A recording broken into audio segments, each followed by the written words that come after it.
The Gospel of Matthew, chapter 23, a warning against hypocrisy. Then Jesus said to the crowds and to his disciples, "The teachers of the law and the Pharisees sit in Moses' seat. So you must be careful to do everything they tell you. But do not do what they do, for they do not practice what they preach. They tie up heavy, cumbersome loads and put them on other people's shoulder, but they themselves are not willing to lift a finger to move them. Everything they do is done for people to see. They make their phylacteries wide and the tassels on their garments long. They love the place of honor at banquets and the most important seats in the synagogues. They love to be greeted with respect in the marketplaces and to be called Rabbi to others. But you are not to be called Rabbi, for you have one teacher, and you are all brothers. And do not call anyone on earth Father, for you have one Father, and he is in heaven. Nor are you to be called instructors, for you have one instructor, the Messiah. The greatest among you will be your servant. For those who exalt themselves will be humbled, and those who humble themselves will be exalted." 7 woes on the teachers of the law and Pharisees. Woe to you, teachers of the law and Pharisees, you hypocrites! You shut the door of the kingdom of heaven in people's faces. You yourselves do not enter, nor will you let those enter who are trying to. Woe to you, teachers of the law and Pharisees, you hypocrites! You travel over land and sea to win a single convert, and when you have succeeded, you make them twice as much a child of hell as you are. Woe to you, blind guides! You say, if anyone swears by the temple, it means nothing. But anyone who swears by the gold of the temple is bound by that oath. You blind fools! Which is greater, the gold or the temple that makes the gold sacred? You also say, if anyone swears by the altar, it means nothing. But anyone who swears by the gift on the altar is bound by that oath. You blind men! Which is greater, the gift or the altar that makes the gift sacred? Therefore, anyone who swears by the altar swears by it and by everything on it. And anyone who swears by the temple swears by it and by the one who dwells in it. And anyone who swears by heaven swears by God's throne and by the one who sits on it. Woe to you, teachers of the law and Pharisees, you hypocrites! You give 1/10 of your spices, mint, dill, and cumin, but you have neglected the more important matters of the law, justice, mercy, and faithfulness. You should have practiced the latter without neglecting the former. You blind guides! You strain out a gnat but swallow a camel. Woe to you, teachers of the law and Pharisees, you hypocrites! You clean the outside of the cup and dish, but inside they are full of greed and self-indulgence. Blind Pharisees! First clean the inside of the cup and dish, and then the outside also will be clean. Woe to you, teachers of the law and Pharisees, you hypocrites! You are like whitewashed tombs, which look beautiful on the outside, but on the inside are full of the bones of the dead and everything unclean. In the same way, on the outside, you appear to people as righteous, but on the inside, you are full of hypocrisy and wickedness. Woe to you, teachers of the law and Pharisees, you hypocrites! You build tombs for the prophets and decorate the graves of the righteous. And you say, if we had lived in the days of our ancestors, we would not have taken part with them in shedding the blood of the prophets. So you testify against yourselves that you are the descendants of those who murdered the prophets. Go ahead and complete what your ancestors started. You snakes, you brood of vipers, how will you escape being condemned to hell? Therefore I am sending you prophets and sages and teachers. Some of them you will kill and crucify. Others you will flog in your synagogues and pursue from town to town. And so upon you will come all the righteous blood that has been shed on earth, from the blood of righteous Abel to the blood of Zechariah son of Berechiah, whom you murdered between the temple and the altar. Truly I tell you, all this will come on this generation. Jerusalem, Jerusalem, you who kill the prophets and stone those sent to you, how often I have longed to gather your children together, as a hen gathers her chicks under her wings, and you were not willing. Look, your house is left to you desolate. For I tell you, you will not see me again until you say, Blessed is he who comes in the name of the Lord. Chapter 24. The destruction of the temple and signs of the end times. Jesus left the temple and was walking away when his disciples came up to him to call his attention to its buildings. Do you see all these things? He asked.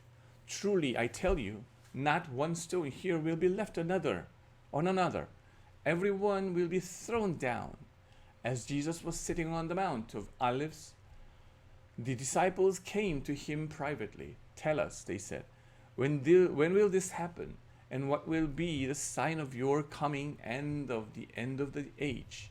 Jesus answered, Watch out that no one deceives you. For many will come in my name, claiming, I am the Messiah, and will deceive many. They will hear of wars and rumors of wars. But see to it that you are not alarmed. Such things must happen, but the end is still to come. Nation will rise against nation, and kingdom against kingdom. There will be famines and earthquakes in various places. All these are the beginning of birth pains. Then you will be handed over to be persecuted and put to death, and you will be hated by all nations because of me. At that time, many will turn away from the faith and will betray and hate each other, and many false prophets will appear and deceive many people. Because of the increase of wickedness, the love of most will grow cold, but the one who stands firm to the end will be saved. And this gospel of the kingdom will be preached on the whole world as a testimony to all nations, and then the end will come. So when you see standing in the holy place the abomination that causes desolation, spoken of through the prophet Daniel, let the reader understand. Then let those who are in Judea flee to the mountains. Let no one on the housetop go down to take anything out of the house. Let no one in the field go back to get their cloak. How dreadful it will be in those days for pregnant women and nursing mothers. Pray that your fighting will not take place in winter or on the Sabbath, for then there will be great distress,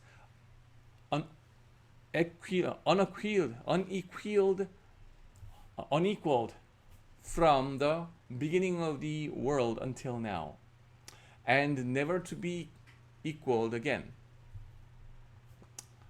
If those days had not been cut short, no one would survive, but for the sake of the elect, those days will be shortened. At that time, if anyone says to you, "Look, here is the Messiah," or "There he is," do not believe it, for false messiahs and false prophets will appear and perform great signs and wonders to deceive, if possible, even the elect. See, I have told you ahead of time. So if anyone tells you, "There he is, out in the wilderness," do not go out, or "Here he is in the inner rooms," do not believe it. For as lightning that comes from the east is visible even in the west, so will be the coming of the Son of Man. Wherever there is a carcass, there the vultures will gather. Immediately after the distress of those days, the sun will be darkened, and the moon will not give its light. The stars will fall from the sky, and the heavenly bodies will be shaken. Then will appear the sign of the Son of Man in heaven, and then all the peoples of the earth will mourn when they see the Son of Man coming on the clouds of heaven with power and great glory. And he will send his angels with a loud trumpet call, and they will gather his elect from the four winds, from one end of the heavens to the other. Now learn this lesson from the fig tree. As soon as its twigs get tender and its leaves come out, you know that summer is near. Even so, when you see all these things, you know that it is near, right at the door. Truly I tell you, this generation will certainly not pass away until all these things have happened. Heaven and earth will pass away, but my words will never pass away. The day and hour unknown. But about that day or hour, no one knows. Not even the angels in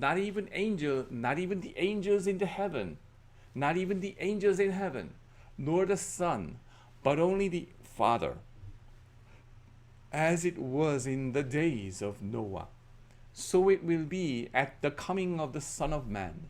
For in the days before the flood, people were eating and drinking, marrying and giving in marriage, up to the day Noah entered the ark. And they knew nothing about what would happen until the flood came and took them all away. That is how it will be at the coming of the Son of Man. 2 men will be in the field, one will be taken and the other left. 2 women will be grinding with a handmill, one will be taken and the other left. Therefore, keep watch, because you do not know on what day your Lord will come. But understand this, if the owner of the house and known at what time of night the thief was coming, he would have kept watch and would not have let his house be broken into. So you also must be ready, because the Son of Man will come at an hour when you do not expect him. Who then is the faithful and wise servant, whom the master has put in charge of the servants in his household to give them their food at the proper time? It will be good for that servant whose master finds him doing so when he returns. Truly, I tell you, he will put him in charge of all his possessions. But suppose that servant is wicked and says to himself, "My master is staying away a long time," and he then begins to beat his fellow servants and to eat and drink with drunkards. The master of that servant will come on a day when he does not expect him, and at an hour he is not aware of. He will cut him to pieces and assign him a place with the hypocrites, where there will be weeping and gnashing of teeth. Chapter 25. the parable of the 10 virgins. At that time, the kingdom of heaven will be like 10 virgins who took their lamps and went out to meet the bridegroom. 5 of them were foolish and 5 were wise. The foolish ones took their lamps, but did not take an oil with them. The wise ones, however, took oil in jars along with their lamps. The bridegroom was a long time in coming, and they all became drowsy and fell asleep. At midnight, the cry rang out, "Here's the bridegroom, come out to meet him." Then all the virgins woke up and trimmed their lamps. The foolish ones said to the wise, "Give us some of your oil. Our lamps are going out." "No," they replied, "there may not be enough for both us and you. Instead, go to those who sell oil and buy some for yourselves." But while they were on their way to buy the oil, the bridegroom arrived. The virgins who were already went in with him to the wedding banquet, and the door was shut. Later, the others also came. "Lord, Lord," they said, "open the door for us." But he replied, "Truly I tell you, I don't know you. Therefore keep watch, because you do not know the day or the hour." The parable of the bags of gold. Again, it will be like a man going on a journey who called his servants and entrusted his wealth to them. To one he gave 5 bags of gold, to another 2 bags, and to another 1 bag, each according to his ability. Then he went on his journey. The man who had received 5 bags of gold went at once and put his money to work and gained 5 bags more. So also the one with 2 bags of gold gained 2 more. But the man who had received 1 bag went off, dug a hole in the ground and hid his master's money.